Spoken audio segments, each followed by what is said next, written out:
How many heroes do you actually have in your collection right now? It's gonna be 20 or it's gonna be 30. Maybe you have been grinding a lot to get a lot of heroes in your pool and you want to master each and every single one. Yeah, that right there. That is the huge problem. And I know it sounds backwards. I know it sounds like opposite of what you had expect to hear. But stick with me here because by the end of this video, you are going to look at your entire approach to rank completely different. Because the harsh truth that nobody in this community talks about, I am here to talk about it. The more heroes you are rotating through, the slower your rank climbs every single time. This is the 3 hero rule, and it is the single most important mindset shift you can ever expect in Honor of Kings right now. If you want to get the skins for cheap, this is the place for you.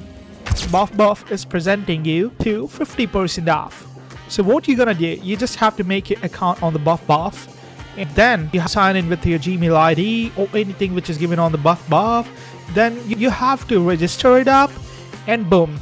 Once you are able to make your account, then you just have to fill the email ID from which the game account has been binded. You can see the package on the left side. So there will be a multiple package. It will start from 50 cents. Can you believe it? Oh my god, 50 cents. So you just gotta purchase whatever the package you want. Boom, you can get up to 50% off. So for that, you're gonna use my link, which is on the description or in the comment section. Or if you are so lazy like me, then you're just gonna scan the QR code. If you gotta do this, boom, you can land on this. You can purchase the skin whichever you want to have it. So let's start at the beginning. Why does playing too many heroes actually hurt you? Think about what's happening inside your brain every single game. Every hero in Honor of Kings carries its own ability timing. It has its own cooldown windows, its own power spikes at different points in the match, its own optimal path, its own positioning routes, its own matchup weaknesses, and that's an enormous amount of decision-making information packed into one character. Now imagine you are rotating between 10 different heroes across your ranked sessions, and you are never giving your brain enough repetitions on any single one to make those decisions automatic. So what happens? You are thinking about your kit instead of reading the map. You are second-guessing your build instead of tracking the enemy jungler. That is where you are making the wrong decisions. You are reacting late because nothing feels instinctive. You haven't built the habit of it. And meanwhile, the guy across from you who has 600 games on that same single hero, he's not thinking about any of that. His hands know what to do before his brain even processes it. That's the gap I'm talking about. And it's not a mechanical gap, it's a familiarity gap, and you can close it faster than you think.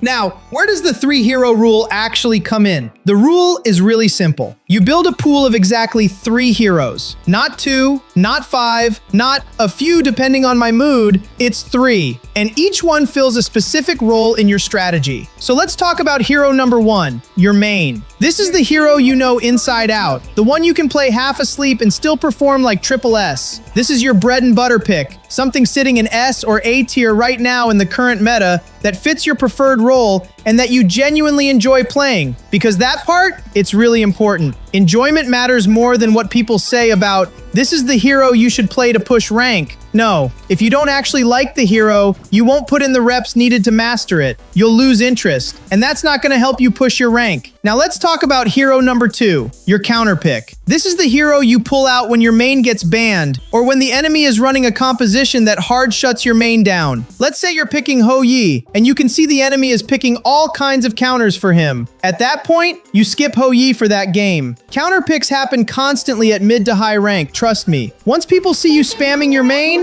they will start banning it. 1, 2, 3 games in, they'll figure it out. This guy always plays this hero, I need to ban it if I want to win. So your counter pick needs to be something you've practiced enough to perform reliably. Not perfectly, but reliably. You should be good enough to win with it. It's not a hero you picked up last week. That is how you need to think about hero number 2. Now hero number 3, your flex pick. This one is your wild card, a hero that fits multiple roles or multiple team compositions. Let's say my team playing Dolia, then I'd look at going for AO Yin, something that can be useful with ultimate resets, something that fits the specific composition I'm seeing. That's the type of thinking behind pick number 3, something that can slide into different situations without completely changing how you play. Flex picks are especially important in solo queue, where you don't always get your preferred lane or role. You know how the algorithm works. If a teammate has higher MMR in your preferred role, they get it and you get something different. Having something flexible in your back pocket means you never enter a draft feeling completely lost. That is how you need to think about hero number 3. So, 3 heroes, 1 main, 1 counter, 1 flex. That's the entire system. Now, I know what some of you are already thinking. What if my main gets nerfed? What if the meta shifts? And that's a fair concern. The Honor of Kings meta does move. Patches come through, heroes get adjusted, power levels shift. But here's the thing, meta awareness and hero mastery are 2 completely different skills. You can absolutely monitor patch notes and swap your pool when something genuinely changes. But what you cannot do is swap heroes every single week chasing whatever just got buffed and expect to climb. That is the hamster wheel that keeps most players stuck in the same rank season after season. The players who climb consistently aren't the ones always playing the newest, strongest thing. They are the ones who have deep enough mastery on their picks that they can squeeze results out of them, even in slightly unfavorable conditions. That depth only comes from repetition, and repetition only comes from commitment. For me, as an example, I played Luna, and I genuinely enjoyed that hero so much. I played her for a whole season and dominated. I pushed 100 stars using Luna, but once I felt like I had fully mastered her and I wasn't as interested anymore, I stopped. And that's when I lost my edge with her. If I played her right now, I wouldn't be nearly as effective because the passion isn't there anymore. So here's what I want you to understand. If you are not feeling committed to a hero at that moment, do not play it in ranked. The repetitions should always come with a hero you actually love to play. Now here is another thing the 3 hero rule fixes that people don't talk about enough. Draft confidence. When you sit down and champion select with a huge hero pool, you actually have too many options. And too many options create hesitation. You start overthinking, should I go with this one? What about that one? Is this the right call given what they just picked? Is this gonna get countered? By the time you've decided, you're already stressed before the game even starts. But when your pool is 3 heroes, the draft becomes really, really simple. Is my main available? Yes, pick it, done. Is it banned or hard countered? Pull out the counter pick. Is the composition weird and nothing fits perfectly? Go flex pick. Decision made in seconds. You go into the game calm, focused, and ready to fight, instead of already mentally drained from the pick screen. That mental clarity alone will win you games you were previously losing before the first minion even spawned. Now let me talk about something that data actually backs up. When you look at how the Honor of Kings ranking system works under the hood, your personal performance grade after every match, from C all the way up to SSS, plays a massive role in how many stars you actually gain or lose. It's not just about winning or losing, it's about how well you performed individually within that match. And here's the connection to hero mastery. Your performance grade is directly tied to how well you execute decisions under pressure. Positioning, damage output relative to your role, and the objective participation. These are all things that skyrocket when you're playing a hero you know deeply versus one you're still figuring out. Every time you queue with an unfamiliar hero, you're not just risking the win, you're risking your individual grade even in a winning game. You might win the match and still barely gain stars because your performance wasn't there. Mastery converts wins into better star gains, and that is how you actually climb instead of just treading water.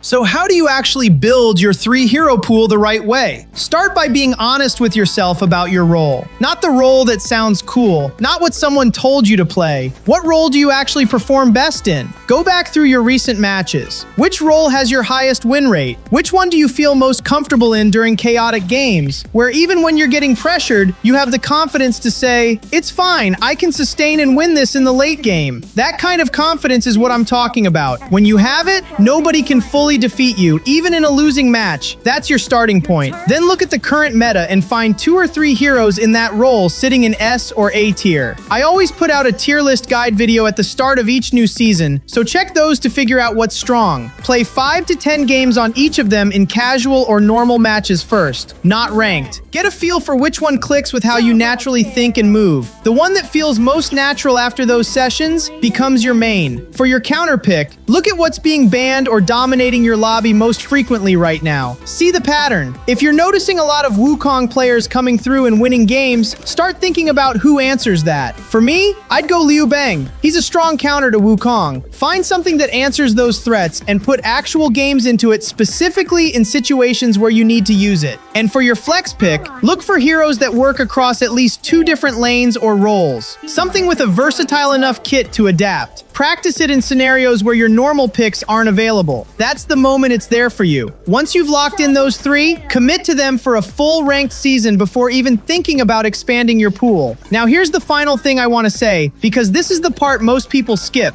Tracking. You need to track your results per hero. After every ranked session, write it down or keep a note on your phone. Your win rate per hero, your average performance grade, how the draft went. After 20 to 30 games on each hero, you'll have actual data on yourself. It's not about feelings. It's not about excuses. It's about the data. If after 30 games your win rate on a specific hero is sitting below 50% consistently, that is information. Either your execution needs work, or that hero genuinely doesn't fit your playstyle and you need to swap it out of your pool. The goal isn't to be stubborn about your 3 picks. It's to be strategic. To find the 3 that actually work for you, lock in, and grind. The players hard stuck in platinum or gold right now aren't there because they're bad at the game. Most of them are there because they're spreading their focus across too many heroes and never building real depth on any of them. The 3-hero rule isn't just a limitation, it's a weapon if you use it properly. Alright, that's everything for today. If this video shifted how you think about your ranked approach, drop a comment and tell me what your 3-hero pool is going to be going forward. I genuinely want to know. Hit subscribe if you're new, like the video if this helped, and I'll catch you in the next one. Till then, take care, bye-bye, and do not forget to hype it up.